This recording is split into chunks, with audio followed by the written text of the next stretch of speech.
कोई भी महिला जो यौन और शोषण का शिकार हुई हो वो किसी भी थाना चौकी में जाकर के मुकदमा दर्ज करा सकती है। आसाराम, जिसके लिए हमारे देश के प्रधानमंत्री नरेंद्र मोदी क्या बोलते हैं, ये गुरुजी नहीं होते तो मैं गुमनाम मर जाता। काश मैं भी कहता हूँ, हे ईश्वर, हे परमात्मा, हे खुदा, हे रब, हे गॉड, काश ऐसा पेशेवर बलात्कारी इस धरती पर ना आता तो आज एक यौन शोषण के आरोपी को बचाने वाला देश की प्रधानमंत्री की कुर्सी पर बैठा हुआ और यहाँ ओलंपिक पदक विजेता यहाँ खुले आसमान में ऐसे अपने न्याय की मांग के लिए विवश न होते। सरकार ऐसी है कि हमारे देश में ओलंपिक पदक विजेता बेटियां 21 तारीख को कनाल प्लेस थाने में शिकायत दर्ज कराती है यौन शोषण का कुश्ती महासंघ के अध्यक्ष पर, और सुनवाई नहीं होती, एफआईआर में तब्दील नहीं होता। सुप्रीम कोर्ट में बैठे मुख्य न्यायाधीश ने एक नजीर बना दी है कि धरने पर बैठने के बाद सुप्रीम कोर्ट का दरवाजा खटखटाना पड़े, लेकिन एफआईआर शिकायत को एफआईआर में तब्दील न करने वाले पुलिस कर्मियों को दंडित न करके मुख्य न्यायाधीश ने अपनी गंभीरता पर सवाल खड़ा करा दिया। मैं दावे के साथ कह रहा हूं, कौन ताकत है जिस ताकत के होते हुए कनाट प्लेस थाने की पुलिस ने लिखी शिकायत को एफआईआर में तब्दील नहीं किया। सुप्रीम कोर्ट में बैठे जजों का दायित्व है हमारे देश के संविधान के सम्मान के रक्षा करना, महिलाओं की सम्मान की रक्षा करना और कानून का उल्लंघन करने वाले पुलिस कर्मियों को दंडित करना, और फिर जब भूषण शरण सिंह को गिरफ्तार करा के जेल भिजवाना। और संघ का पट्टा रह चुका शख्स कभी सच नहीं बोल सकता। ये मन की बात अगर देश के प्रधानमंत्री के मन की होती तो हमारी इन बेटियों की बात नहीं होती, हमारे पुलवामा जवानों की हत्या की बात भी होती, हमारे देश पर चीन के कब्जे की बात भी होती, हमारे देश में मुनक्ता बस ताली बजा करके जो सड़कों पर मजदूर मारे गए, कुचले गए, उनकी भी हत्याओं की बात होती। टैक्स पद्धति बदल करके देश को बर्बाद करके 6.5 लाख उद्योग को ताले लगाकर करोड़ों की बेरोजगारी की बात भी होती, महंगाई लूटपाट की बात भी होती। ये संघ के पत्ता रख चुके नरेंद्र मोदी के मन की बात है जो कभी सच नहीं बोल सकता। खुलेआम कह रहे हैं कि प्रधानमंत्री अगर बोल दे, गृह मंत्री अगर बोल दे तो हम इस्तीफा देने को तैयार हैं। क्या मजबूरी है कि प्रधानमंत्री नहीं बोल रहे हैं? देखिए, मैं आपको आपके माध्यम से एक बात और साफ साफ बताना चाहता हूँ। जब जनवरी 2023 में पहलवान यहाँ सड़क पर आए यौन शोषण के खिलाफ, तो आपने देखा होगा ब्रजभूषण शरण सिंह ने एक बात कही थी, अगर मैंने मुंह खोला तो सुनामी आ जाएगी। ये बात आप सब लोगों ने बड़े ध्यान से सुनी होगी। वो कौन सी सुनामी आने वाली थी? जिस सुनामी का तब जिक्र किया था ब्रजभूषण शरण सिंह ने, वह सुनामी यही है। क्या कारण है कि देश में प्रधानमंत्री नरेंद्र मोदी जो बेटी बचाओ और बेटी पढ़ाओ भी बोलते हैं और बेटी पढ़ाओ और बेटी बचाओ भी बोलते हैं, कभी पढ़ाने की बात करते हैं, कभी बचाने की बात करते हैं, उस प्रधानमंत्री के मुख से एक शब्द नहीं निकल पा रहा है यौन शोषण के आरोपी ब्रजभूषण सिंह को कुश्ती महासंघ के अध्यक्ष पद से हटना चाहिए। हमारे देश के गृह मंत्री अमित शाह की बोलती बंद है, नड्डा भाजपा का। तो मैं आपके माध्यम से कहना चाहता हूं, सबसे पहली बात ये कि ब्रजभूषण शरण सिंह गिरफ्तार क्यों नहीं हो रहा है, इसकी तह तक जाना बड़ा जरूरी है। हमारे देश में कोई भी लड़की, कोई भी महिला जो यौन और शोषण का शिकार हुई हो वो किसी भी थाना चौकी में जाकर के मुकदमा दर्ज करा सकती है। इसका सबसे बड़ा उदाहरण हमारे देश में संत आसाराम जो इनका गुरु है, उसके बलात्कार पीड़िता 17 साल की उसके भक्त की बेटी वो दिल्ली आई, कोई टीवी अखबार नहीं, कोई भीड़ भड़ाका नहीं, कोई चैलेंज का बात नहीं, थाने में गई और मुकदमा दर्ज हुआ। और जिस व्यक्ति के खिलाफ दर्ज हुआ मुकदमा, आसाराम की ताकत आप सब लोग भली भांति जानते हैं। और तब हमारे देश के अंदर कानून ऐसा था, सरकार ऐसी थी, दोनों चीजें, कानून भी ऐसा था और सरकार भी ऐसी थी कि अगर कोई यौन शोषण की शिकायत लेके थाने, किसी भी थाने, जिस थाने में उस बेटी का मुकदमा दर्ज हुआ उस थाने का इलाका नहीं था। और आज सरकार ऐसी है कि हमारे देश में ओलंपिक पदक विजेता बेटियां 21 तारीख को कनाल प्लेस थाने में शिकायत दर्ज कराती है यौन शोषण का कुश्ती महासंघ के अध्यक्ष पर, और सुनवाई नहीं होती, एफआईआर में तब्दील नहीं होता है। उसके बाद सुप्रीम कोर्ट का दरवाजा खटखटाना पड़ा। सुप्रीम कोर्ट में बैठे जजों ने भी गंभीरता से मामले को नहीं लिया। यह आरोप मैं बहुत गंभीरता के साथ लगा रहा हूं। सुप्रीम कोर्ट में बैठे मुख्य न्यायाधीश ने एक नजीर बना दी है कि धरने पर बैठने के बाद सुप्रीम कोर्ट का दरवाजा खटखटाना पड़े, लेकिन एफआईआर शिकायत को एफआईआर में तब्दील न करने वाले पुलिस कर्मियों को दंडित न करके मुख्य न्यायाधीश ने अपनी गंभीरता पर सवाल खड़ा करा दिया। मैं दावे के साथ कह रहा हूँ, यह बात इसलिए कह रहा हूं, कैसे संभव हो सकता है कि जिन पुलिस कर्मियों ने यौन शोषण की शिकायत को एफआईआर में दर्ज नहीं किया और सुप्रीम कोर्ट में बैठे जजों ने उनको बाईपास कर दिया।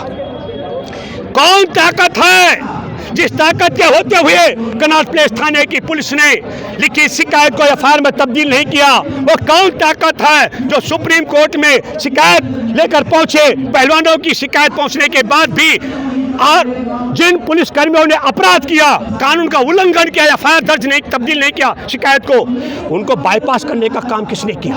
और तब मैं ये कहता हूं, एक और बड़ा आरोप लगा रहा है ब्रजभूषण शरण सिंह। वो हमारे देश में ओलंपिक पदक विजेता बेटियों पर क्या आरोप लगा रहा है? ये सैकड़ों करोड़ रुपए लेकर के मेरे खिलाफ और नरेंद्र मोदी की इमेज के खिलाफ धरना देने के लिए बैठे हुए हैं। लेकिन मैं आपको बताना चाहता हूं, सुप्रीम कोर्ट ने मुख्य न्यायाधीश की बेंच पर यह सुनवाई कर्नाटक के पोलिंग से 1.5 दिन से पहले होने वाली है। अब सुप्रीम कोर्ट में बैठे मुख्य न्यायाधीश की जिम्मेदारी बनती है उनकी बेंच तय करे, क्योंकि नरेंद्र मोदी की सरकार ने तय कर दिया है किसी भी कीमत पर ब्रजभूषण शरण सिंह जो यौन शोषण का आरोपी है, इसको तब तक गिरफ्तार नहीं किया जाना है जब तक कर्नाटक में वोट ना पड़ चुके हों। और यह बात मैं इसलिए भी कहना चाहता हूं, 28 तारीख को सुनवाई से पहले मैंने दावा किया था यहीं पर कि सुप्रीम कोर्ट भी आदेश करेगा एफआईआर दर्ज कराने की, लेकिन सवाल असली है, देखना रोचक होगा यौन शोषण का आरोपी गिरफ्तार होता है कि नहीं। मैंने तब भी कहा था कि असंभव लग रहा है, और इसलिए मैं कहना चाहता हूं, नरेंद्र मोदी, नड्डा और अमित शाह का तो वोट का खेल हो सकता है, हमारे देश की ओलंपिक पदक विजेता बेटियों के सम्मान की लड़ाई है, और सुप्रीम कोर्ट में बैठे जजों का दायित्व है हमारे देश के संविधान के सम्मान के रक्षा करना, महिलाओं की सम्मान की रक्षा करना, और कानून का उल्लंघन करने वाले पुलिस कर्मियों को दंडित करना, और ब्रजभूषण शरण सिंह को गिरफ्तार करा के जेल भिजवाना। आपको पता है बच्चों के संरक्षण के लिए बने पॉस्को कानून के तहत भी उसके खिलाफ एफआईआर दर्ज है, जिसके दर्ज होने के बाद आरोपी को गिरफ्तार किया जाता है, और गिरफ्तार करने के बाद जमानत नहीं होती 6 महीने तक। वो आदमी छुट्टा सांड की तरह घूम रहा है। इसके पीछे अगर नरेंद्र मोदी, अमित शाह का अगर संरक्षण प्राप्त ना हो, तब मैं ये कहना चाहता हूँ, कौन ताकत है नरेंद्र मोदी, ओलंपिक पदक विजेता, यौन शोषण की शिकार बेटियों की बात अनसुनी कर रहा है, और यौन शोषण के आरोपी ब्रजभूषण शरण सिंह को बचा रहा है, ये देश जानना चाहता है। आप ओलंपिक विजेता कर रहे हैं, बजरंग पुनिया, सॉरी ब्रजभूषण सिंह कह रहे हैं कि भाई ओलंपिक विजेता जो जेल में भी है, पता है आपको? नहीं, अगर आरोपी कोई किसी मामले में जेल चला जाए, जेल में तो मैं भी रहा हूँ, अनिल अंबानी के खिलाफ मैं जेल में रहा हूँ, अनिल अंबानी को हराने का काम किया हमने, जेल जाना अलग बात है। हम फिर एक मतलब आपका यह कहना चाहते हो, कुछ पत्रकार ये भी करते कि नरेंद्र मोदी की चुनी हुई सरकार आ रखी है, तो चुनी हुई सरकार का काम यह है कि हमारे देश की बेटियों का यौन शोषण हो, और यौन शोषण करने वाला भाजपाई हो, और भाजपाई पर कानून कार्रवाई न हो, क्या हमारा देश छूट देता है?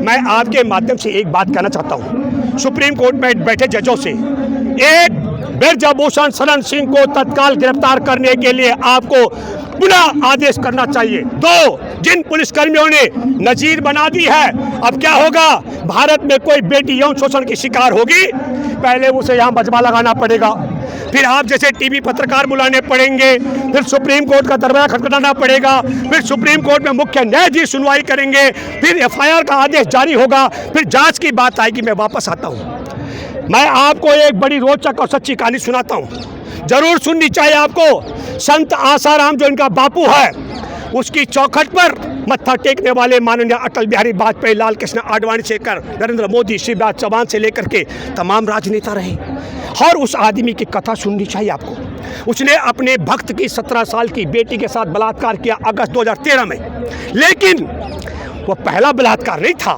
मैंने वो पूरे मामले की केस शीट मंगाई है, उस केस शीट में उसके खनसा रह चुके व्यक्ति का बयान है, और बयान क्या कहता है, 2002 में एक रात ऐसी थी जिस रात उसको उसकी भक्तों की बेटियां नहीं नसीब हुई, उसने आश्रम में रह रही अपनी ही मुंह बोली बेटी के साथ बलात्कार किया, और वह बेटी खनसामा की धर्म की बहन थी, वो अगले दिन जब उससे मिली रोने लग गई। उसको यकीन नहीं आया, उसने कहा मेरा भगवान है आसाराम।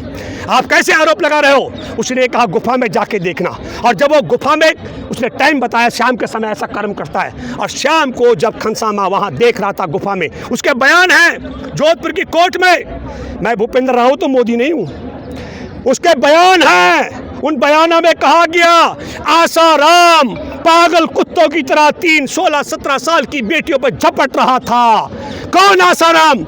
वही आसाराम जिसके लिए हमारे देश के प्रधानमंत्री नरेंद्र मोदी क्या बोलते हैं, ये गुरुजी नहीं होते तो मैं गुमनाम मर जाता। काश मैं भी कहता हूँ हे ईश्वर, हे परमात्मा, हे खुदा, हे रब, हे गॉड, काश ऐसा पेशेवर बलात्कारी इस धरती पर ना आता तो आज एक यौन शोषण के आरोपी को बचाने वाला देश की प्रधानमंत्री की कुर्सी पर बैठा हुआ और यहाँ ओलंपिक पदक विजेता यहाँ खुले आसमान में ऐसे अपने न्याय की मांग के लिए विवश न होते। ये मैं इसलिए भी कहना चाहता हूँ, 35 साल का सामाजिक अनुभव है।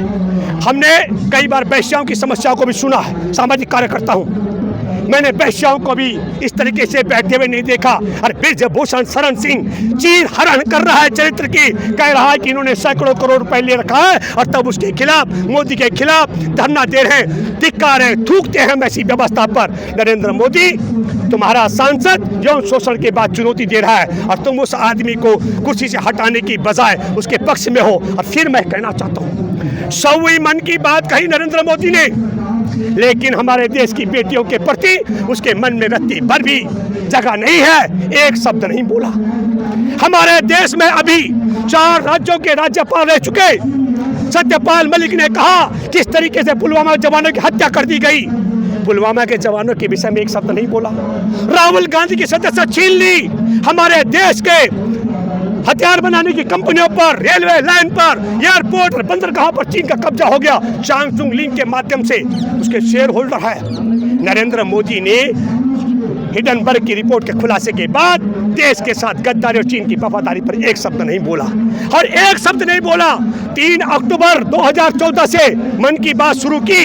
इस नालायक को हमारे देश के अंदर कोरोना की रोकथाम की व्यवस्था है, एक मिनट, कोरोना रोकने की व्यवस्था है। उसके जो मुखिया उन्होंने कहा 12 साल तक के 96% बच्चे कोरोना से पीड़ित हुए, इसका मतलब कोरोना घर घर पहुंचा।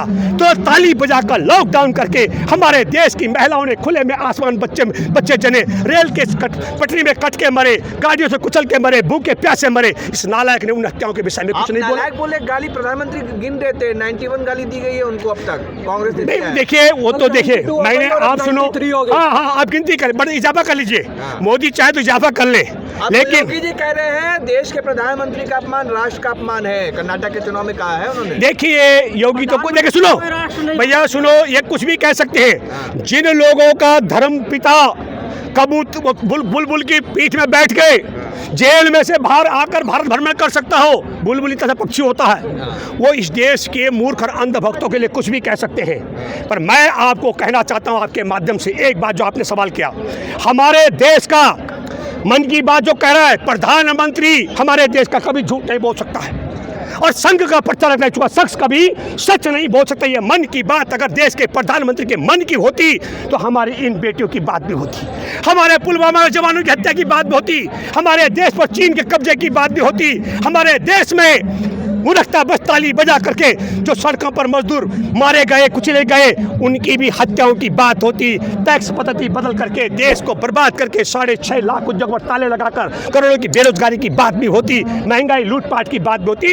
ये संघ के प्रचारक रह चुके नरेंद्र मोदी के मन की बात है जो कभी सच नहीं बोल सकता है। और प्रधानमंत्री गलत है मन की बात हमारे देश के प्रधानमंत्री के मन की नहीं है, संघ के प्रचारक रह चुके नरेंद्र मोदी के मन की बात है। ये प्रधानमंत्री के मन की बात होती तो वो यौन शोषण के आरोपी को जेल में डलवाता और इन बेटियों की बात